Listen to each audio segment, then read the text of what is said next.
Maurice se prépare à affronter une élection générale, donc on attend le début de la campagne officiellement, tandis qu'il y a une campagne qui se déroule chez nous. Elle ne nous concerne pas peut-être directement. Ce sont les législatives françaises, 2 week-ends de suite les élections prévues, et nous avons l'occasion de parler aujourd'hui avec une candidate pour les Français à l'étranger. Elsa Digno avec nous. Merci de nous faire l'amitié d'être avec nous pour parler de votre campagne. C'est pas souvent qu'on a l'occasion de recevoir des candidats pour les législatives françaises. Donc, vous venez de votre tournée des pays concernés par votre circonscription. Donc, atterrissage à Maurice. Alors, un petit mot, épuisant, cette campagne? D'abord, merci de l'invitation. Moi, je suis ravie et j'ai tenu à avoir une campagne de proximité et à venir dans un certain nombre des 49 pays de cette circonscription. Circonscription qui est sur quasiment 3 continents, puisque... On parle bien là de l'océan Indien et du continent africain et aussi du Moyen-Orient? Exactement. Et donc, je suis ravie d'être là pour 2 jours de campagne, de rencontres, à la fois avec les Français installés hors de France, mais aussi avec les gens qui attendent que la France soit à la hauteur de l'image qu'elle a l'habitude d'avoir dans le monde. Alors, vous êtes candidate pour le nouveau Front populaire.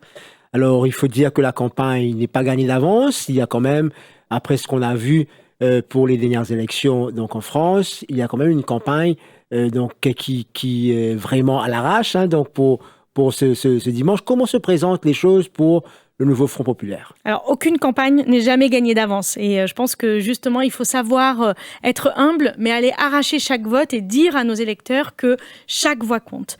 Vous avez raison, on est dans une situation ubuesque et sans précédent en France. Emmanuel Macron a décidé, contre toute attente, de créer une véritable crise institutionnelle avec une dissolution qui ne correspond à aucune réalité politique, si ce n'est européenne, et du coup, d'ouvrir un débat un peu hystérique depuis près de 3 semaines pour ces élections nationales. Moi, je crois que les Français sont face à un choix de société fondamental. Quelle France ils veulent pour demain? Quelle France dans le monde, mais aussi quelle communauté nationale? Et je fais référence au débat depuis quelques jours sur les binationaux qui, moi, en tant que maman de 2 enfants binationaux, non seulement me hérissent, mais vraiment m'inquiètent pour l'avenir de mon pays, pour l'avenir des relations de la France avec ses partenaires dans le monde. Je suis engagée avec le nouveau Front populaire, avec ma suppléante Anne-Claire Yaesh, qui est franco-palestinienne, donc binationale, également maman d'enfants binationaux.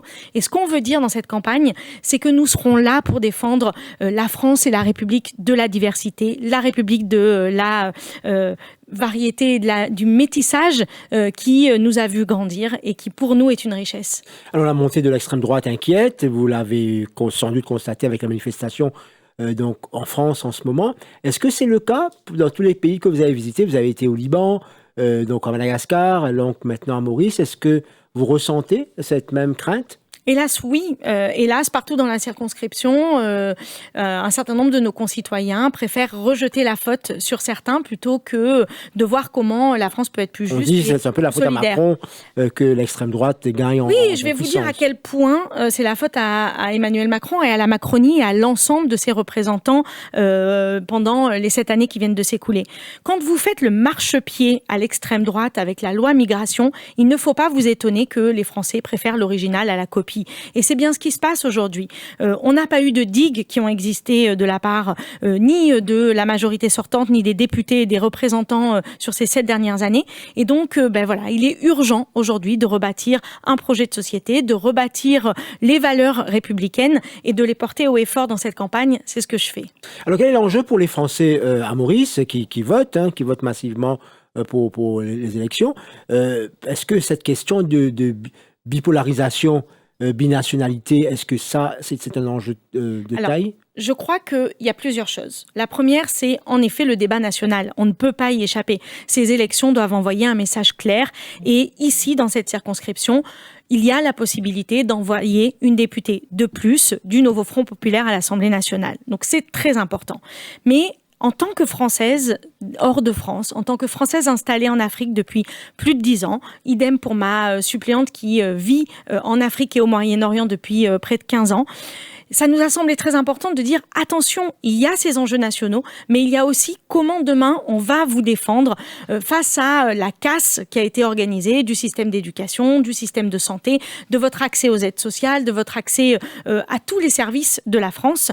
Et donc, on veut à la fois porter un combat clair sur les valeurs et on vous appelle à vous saisir du bulletin de vote Nouveau Front Populaire, mais on veut aussi vous dire on a un programme pour les Français hors de France, on est là pour vous défendre parce qu'il y en a marre qu'on se mettre les pieds sur nos problématiques et que, comme ça a été le cas pendant 7 ans, il n'y ait de la part de la députée sortante aucune proposition de loi de proposer à l'Assemblée nationale. Il n'y ait eu aucune problématique qui soit portée avec des absences répétées à l'Assemblée et auprès de nos concitoyens. Et donc, il faut que ça s'arrête. Il faut à la fois envoyer un message pour le pays et il faut aussi s'occuper de nos préoccupations. C'est ce que nous proposons de faire.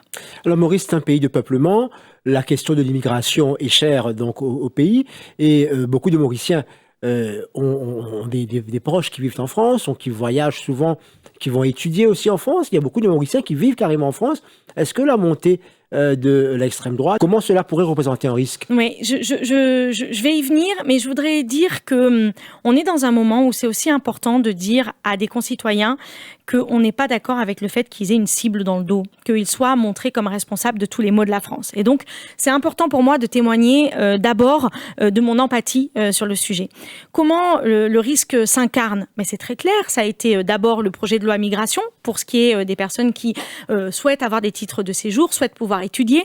C'est un durcissement sans précédent depuis de l'accès au visa talent pour les artistes, de l'accès au visa des étudiants et des discriminations, par exemple, sur les inscriptions et les frais d'inscription pour les étudiants étrangers. Donc, hélas, ça s'est incarné sous Emmanuel Macron et depuis plusieurs jours, on voit que les mêmes étudiants sont ciblés comme ne pouvant plus être accueillis, comme s'ils sont binationaux, ne pouvant plus arguer à des responsabilités. C'est une catastrophe. C'est un coup de canif dans le pacte républicain. Quand on dit à un étudiant, parce que tu vas avoir des liens forts entre deux pays, parce que tu vas avoir une richesse binationale, tu vas plus pouvoir être ministre, tu vas plus pouvoir avoir des responsabilités diplomatiques ou dans la sécurité ou dans la défense, on est en train de créer des citoyens à 2 vitesses. Et ça, ce sont les pires heures de l'histoire de France. Alors, les élections européennes ont projeté Jordan Bardella au sommet du monde. Donc, on ne parle que de lui aujourd'hui pour incarner le rôle du Premier ministre. Mais en même temps, il fait peur. Il est très médiatisé. Est-ce qu'aujourd'hui, c'est vraiment le candidat à abattre ?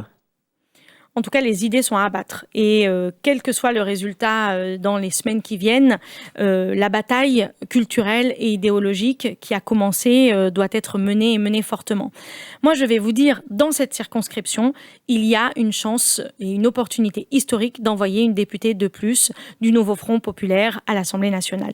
C'est comme ça qu'on va leur faire échec. On fera échec à Jordan Bardella avec un maximum de députés du bloc qui peut permettre d'être une alternative à l'extrême droite. Et il n'y a pas d'autre solution. C'est le Nouveau Front Populaire qui incarne cette alternative. Donc moi, j'ai un message à dire. Si vous voulez abattre les idées du Front National, ça se passe avec un bulletin de vote. Depuis quelques jours en ligne pour les Français installés hors de France, dimanche aux urnes, dès le premier tour pour envoyer un message clair. Alors vous dites que l'alternative à la droite, mais on parle beaucoup aussi de l'alternative à la gauche parce que on veut peut-être donner sa chance à l'extrême droite pour voir comment est-ce qu'ils fonctionnent, comment est-ce qu'ils font une fois donc aux affaires. Est-ce que vous ne craignez pas que justement les électeurs pensent qu'on a eu tellement de gauche et qu'il faudrait donner sa chance En tout cas, ça fait 7 ans qu'on est dirigé par la Macronie. Donc, clairement, nous représentons aussi le changement. Là où vous avez raison, c'est que vous avez aujourd'hui un débat en France qui viserait à renvoyer dos à dos la droite et l'extrême droite. Sauf que nos réponses sont fondamentalement différentes. On le disait sur la République elle-même, mais aussi sur les propositions. Plus de pouvoir d'achat. Clairement, c'est le Nouveau Front Populaire qui propose cela. Plus de services publics, c'est le Nouveau Front Populaire qui le propose. Un certain nombre de filets, dirons-nous, sociaux pour les plus vulnérables d'entre nous, c'est le Nouveau Front Populaire. Et jamais l'extrême droite n'a été aux côtés des plus vulnérables dans ce combat. Une dernière chose, parce que je sais que c'est particulièrement important à Maurice. Vous avez ici un pays qui est fondamentalement engagé sur la transition énergétique et le développement durable. J'en ai fait l'expérience professionnelle pendant de nombreuses années. C'est un enjeu fondamental pour la société qu'on est en train de construire, mais aussi pour le monde et pour demain nos enfants. Le nouveau Front populaire est le seul à proposer de prendre vraiment le chemin de la transition énergétique et du développement durable, de faire en sorte d'investir durablement dans à la fois une nouvelle économie qui sera porteuse de valeur ajoutée, mais qui sera aussi respectueuse de l'environnement et qui luttera contre le changement climatique. Ce n'est pas rien, c'est un choix de société fondamental et c'est une alternative idéologique très forte au système libéral et capitaliste tel qu'il fonctionne aujourd'hui. Et pourquoi les Français vivant à Maurice devront voter dimanche pour le nouveau Front populaire? Alors, plusieurs choses, je vous le disais. D'abord parce qu'il faut envoyer un message clair sur ces sujets d'instrumentalisation de la binationalité notamment, parce qu'il faut défendre leurs intérêts et que défendre les intérêts, c'est voter pour des Français et des Françaises de l'étranger qui sont profondément impliqués dans la vie locale, dans leur pays. Je vous dirais aussi parce que nous avons une voix à porter dans la sous-région et face à un certain nombre de crises et de conflits. Ma suppléante, Anne-Claire Yaesh, est franco-palestinienne. Le silence assourdissant de la France sur la guerre à Gaza est un...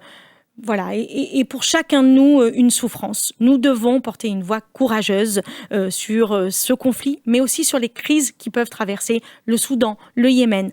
Près de 17 pays sur les 49 de notre circonscription sont aujourd'hui touchés par des crises sans précédent de famine, de malnutrition, de guerre ou de conséquences climatiques. C'est le nouveau Front populaire qui aujourd'hui porte cette vision ouverte sur le monde d'une France plus forte, plus solidaire et plus juste.